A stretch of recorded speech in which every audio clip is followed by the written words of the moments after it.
Iubesc totul.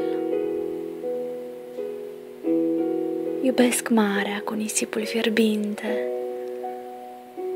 Iubesc noaptea și clarul de lună.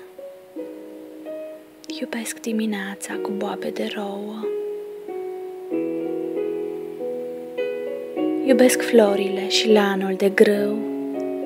Iubesc fânul cosit și dragostea la ceas de seară. Iubesc copacii cu frunzele în vânt. Iubesc razele soarelui ce apar după ploaie. Iubesc ochii tăi ce-mi dau și mie culoare. Iubesc viața. Iubesc cântecul ciocârliei. Iubesc dragostea ta pentru mine. Iubesc lacrima ascunsă din inima fericită.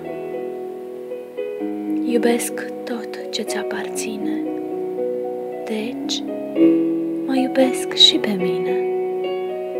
Iubesc parfumul nopților de dragoste.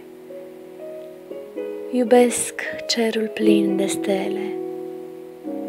Mă inspiră când stau cu visele mele. Iubesc poezia. Iubesc fantezia.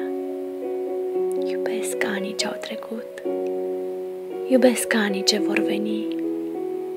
Iubesc copiii. Iubesc viața. Iubesc oamenii. Iubesc anotimpurile. Iubesc totul. Mulțumesc că trăiesc.